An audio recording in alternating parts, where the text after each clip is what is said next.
દર્શક મિત્રો, હોટલાઇન ન્યૂઝની સાથે હું છું સોનલ. દર્શક મિત્રો, જે રીતે તાજેતરની અંદર જે રીતની માહિતી આવી રહી છે કે અત્યારે હાલ ભારત અને પાકિસ્તાનને જંગને લઈને જે રીતે ચારે કોરથી સમાચાર સામે રહ્યા છે, યુદ્ધના એંધાણ વર્તાઈ રહ્યા છે, મોટા પ્રમાણની અંદર સરકાર એક્શનમાં આવી રહી છે. જે તે જિલ્લાની અંદર રાજ્યોને પણ એલર્ટ કરવામાં આવ્યા છે.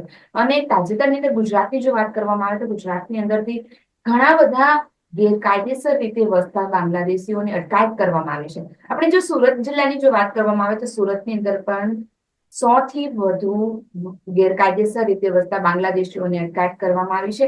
અને જે હર્ષ સંઘવી એવી ચેતવણી આપી છે કે ગેરકાયદેસર રીતે વસતા કોઈ પણ બાંગ્લાદેશીઓ જાતે જ સરેન્ડર થઈ જજો, નહીતર તમારી ખેર નથી. આજ મુદ્દે આપણે ચર્ચા કરવાના છીએ અને આ ચર્ચાની અંદર હાલ આપણી સાથે જોડાઈ ચુક્યા છે વરિષ્ઠ પત્રકાર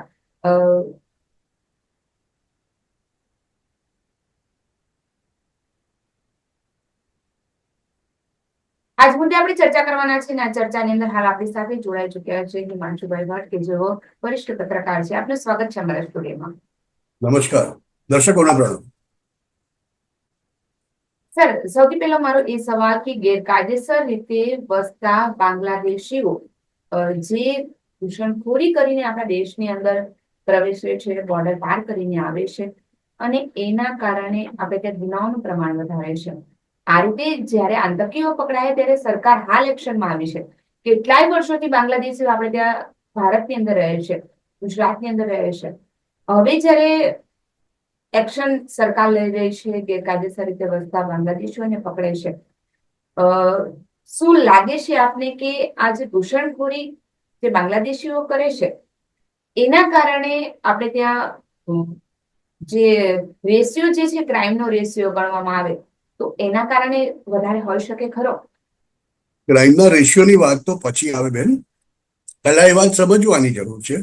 અત્યારની સ્થિતિમાં, તંગદિલી ભરી સ્થિતિમાં જ્યારે આપણે પાકિસ્તાનની સાથે બદલો લેવાની વાત કરીએ છીએ, હું પહેલેથી હજુ કહું છું કે આ યુદ્ધ થવાનું નથી. એ એક તરફી વાત છે, એટલે એને યુદ્ધ કહી શકાય જ નહીં. આપણે પાઠ ભણાવવાના છે, માર મારવાના છીએ. આપણે જ્યારે માર મારવાના છીએ ત્યારે આપણી અંદરની સરહદ, ઇન્ટરનલ સિક્યોરિટી જેને કહેવાય, આંતરિક સુરક્ષાની વાત વધારે મહત્વની છે. અને આંતરિક સુરક્ષામાં જ્યારે આપણે કોઈ કાર્યવાહી બહાર કરતા હોઈએ ત્યારે આપણા ઘરમાં કોઈ અંદરથી આગ ન લગાવે તેની આ તકેદારી છે. આજે તમને એક્શન જોવા મળી છે. બાંગ્લાદેશીઓ, ગેરકાયદે વસતા બાંગ્લાદેશીઓને એક પછી એક પકડીને કાઢવામાં આવી રહ્યા છે. પણ આ તો પાછળમાં પહેલી ભૂમિ છે. પણ જેને આપણે ઘણીવાર કહીએ ને કે દાખલો બેસાડવા માટે આ કરવું પડે. એક અંદાજ મુજબ એક આંકડો એવું કહે છે કે લગભગ 2 થી અઢી કરોડ બાંગ્લાદેશીઓ ભારત દેશમાં ઘૂસી ગયા છે. ભારત સરકારની અને આપણી સરહદો પર, બાંગ્લાદેશ સાથેની જે સરહદ છે તેની ઉપર બીએસએફ કામ કરતી હોય છે અને આપણે જનરલી લેટ ગોની નીતિ અપનાવતા હોઈએ છીએ. પરિણામ એ આવ્યું છે કે 1971માં બાંગ્લાદેશની રચના થઈને તે દિવસથી તે સમયના આપણા રાષ્ટ્રપતિ ફખરુદ્દીન અલી અહેમદે તો જાણે ભારત અને બાંગ્લાદેશની સરહદ ખોલી આપી હતી. જેને આવવું હોય એને આવવા જ જતા. 1974 થી શરૂ કરીને 2025 સુધીમાં એક અંદાજ મુજબ લગભગ 2.5 થી 3 કરોડ લોકો અવૈધ રીતે ઘૂસી ચૂક્યા છે. કોઈનું કોઈ આવે છે કે મારે મેડિકલ ટ્રીટમેન્ટ જોઈએ છે, આવે છે, મેડિકલ ટ્રીટમેન્ટ લે છે, જતું જ નથી પાછું. બાંગ્લાદેશીઓ સાથે પણ આ વસ્તુ બની રહી છે. એક સમય એવો હતો કે જ્યારે મુંબઈની જે સૌથી મોટું, એશિયાનું સૌથી મોટું સ્લમ ગણાતું એ ધારાવી ઝુંપડપટ્ટીની અંદર 40% અવૈધ બાંગ્લાદેશીઓ રહેતા હતા, બિનકાયદાકીય રીતે ભારત આવેલા. અને આ જ સ્થિતિ ભારતના મોટા મોટા શહેરોમાં છે. દિલ્હીમાં જઈને જુઓ તમે, વસ્તીની વસ્તી અરવિંદ કેજરીવાલ એન્ડ કંપનીએ વસાવી હતી. કેટલાક રાજકીય પક્ષો ગાડીઓની ગાડીઓ, ટ્રેનો ભરી ભરીને તેમને કાશ્મીર સુધી લઈ ગયા હતા, જમ્મુ સુધી. અને આજે જમ્મુમાં છેલ્લા 10-15 વર્ષની અંદર બિનકાયદાકીય રીતે બાંગ્લાદેશથી અંદર ઘુસાડેલા લોકો પશ્ચિમ બંગાળ, ઝારખંડ, દિલ્હી થઈને જમ્મુમાં વસેલા જોવા મળે છે. અને એ કઈ જગ્યા છે?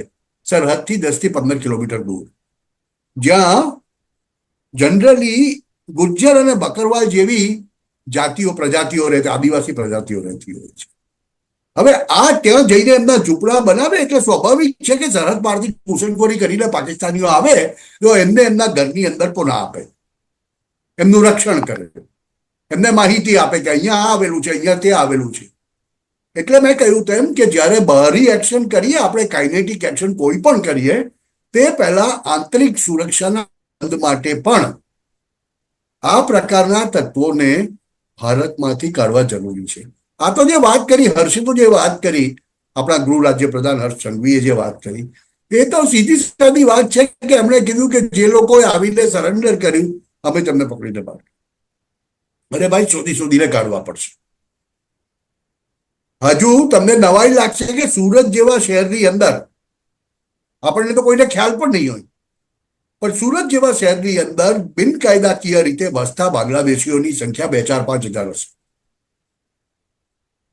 એ લોકો ચૂપચાપ બેઠા હોય છે. એટલે આપણે ત્યાં આપણી પણ ભૂલ છે બહુ મોટી બેન.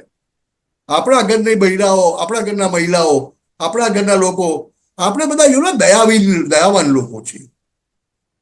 અરે આવીને કામ કરે છે ને 2 પૈસા લઈ જાય તો શું થઈ ગયું? આપણી આદત રહી છે. પછી જ્યારે એ જ લોકો આપણા ઘરમાં આવીને આપણા ઘરના બાળકોને કે આપણા ઘરની મહિલાઓને પેટમાં ચપ્પુ મારે, ત્યારે આપણે મરી ગયા કરીએ છીએ. આપણી પણ આદતો જતી નથી. આપણે પણ એ લોકોને પોષીએ છીએ. આપણે એટલે હું મારી પોતાની કે તમારી વાત નથી કરતો, હું કહું છું આપણા જનસમાજની વાત છે. આપણે એટલા બધા સો કોલ્ડ દયાળુ, આપણે સેક્યુલર પીસ લવિંગ લોકો છીએ ને, શાંતિપ્રિય લોકો, કે આપણને ઘણીવાર સાચું શું ખોટું શું દેખાતું નથી. અને એટલે આ પ્રકારના બાંગ્લાદેશીઓ ઘૂસી જતા હોય છે. અને બાંગ્લાદેશીઓ માટે ભારતમાં ઘૂસણખોરી કરવી બહુ સહેલી છે, કેમ કે છેલ્લા 10-15 વર્ષથી, અને એ પહેલા કમ્યુનિસ્ટ, એટલે પશ્ચિમ બંગાળ જેવા રાજ્યની સરહદ એમના માટે ખુલ્લી છે. ત્યાં 9 રાજ્યો એવા છે કે જેની આખી ડિમોગ્રાફી, એટલે કે ત્યાંની જનસંખ્યા બદલી કાઢી છે આ લોકોએ. એક જમાનામાં જે હિન્દુ બહુમતી રાજ્યો હતા, બહુમતી જિલ્લાઓ હતા, ત્યાં આજે મુસ્લિમ બહુમતી થઈ ગઈ છે. આનું કારણ શું? ઇલીગલી ઘૂસી આવેલા બાંગ્લાદેશી. એટલે બાંગ્લાદેશીઓને તો પકડીને બહાર કાઢવા, એ તો બહુ મોડેથી શરૂ કર્યું આપણે. અને હવે જ્યારે ભારતે કોઈ બહુ જ મોટું કાઇનેટિક એક્શન પાકિસ્તાન સામે કરવાનું છે, ત્યારે અંદરથી કોઈ આગ ના લગાવે એની આ તકેદારી લેવાય છે.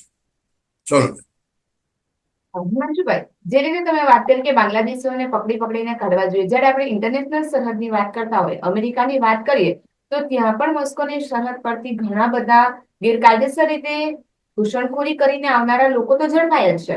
આપણા દેશની વાત કરવામાં આવે તો આપણે ત્યાંથી પણ ઝડપાય છે.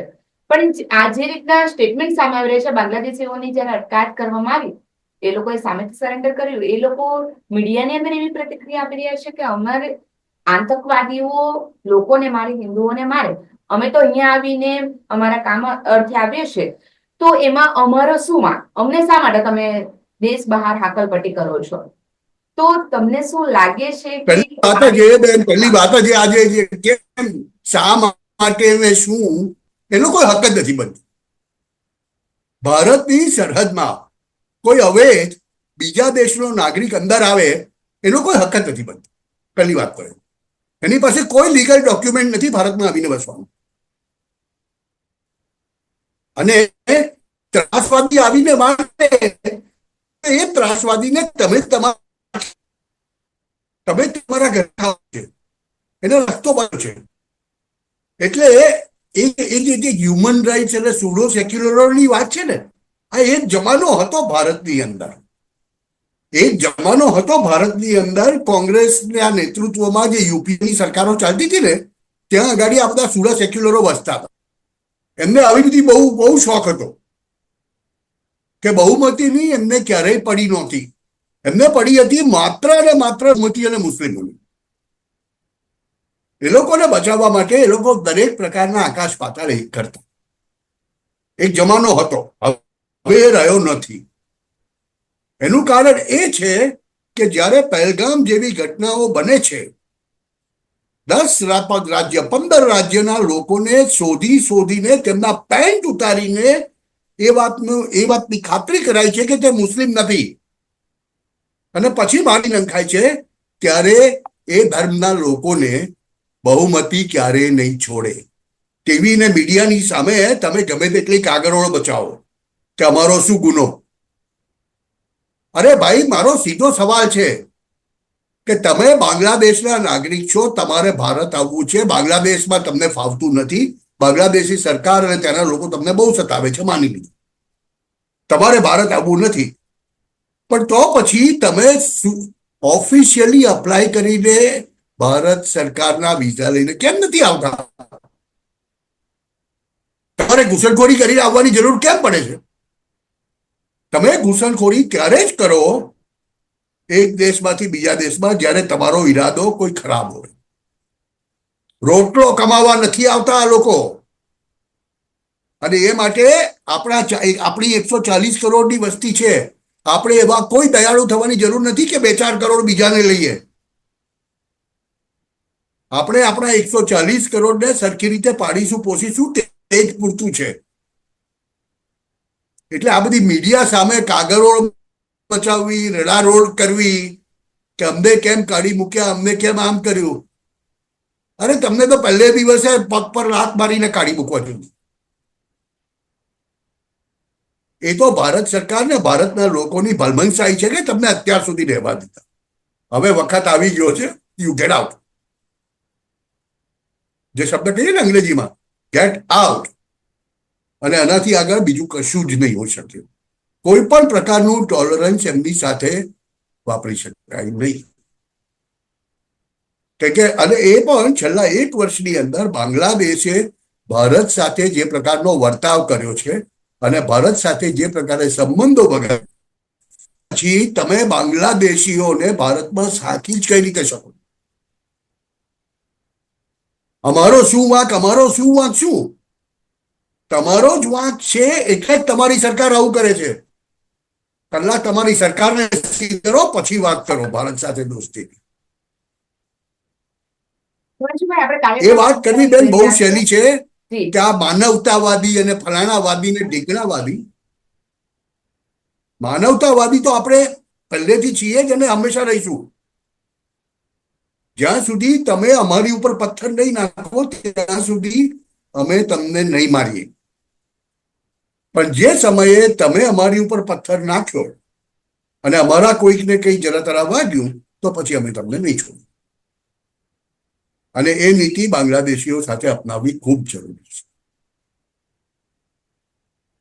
ખૂબ ખૂબ આભાર આપનો હિમાંશુભાઈ, અમારી સાથે જોડાવા બદલ, દર્શકોને માહિતી આપી એ બદલ. દર્શક મિત્રો, આ અંગે તમારું શું માનવું છે અમને કમેન્ટની અંદર જરૂરથી જણાવજો. જો તમે અમને યુટ્યુબ પર જોઈ રહ્યા હોય તો અમને સબસ્ક્રાઇબ કરજો, અમને ફેસબુક અને ઇન્સ્ટા પર જોઈ રહ્યા હોય તો અમને ફોલો કરજો. અમારા આ વિડીયોને લાઈક, શેર અને કમેન્ટ કરવાનું ચૂકશો નહીં. નમસ્કાર. આવા પ્રકારના વિડીયો તમને જોવા ગમતા હોય તો હોટલાઇન ન્યૂઝ ચેનલને લાઈક, શેર અને સબસ્ક્રાઇબ કરો.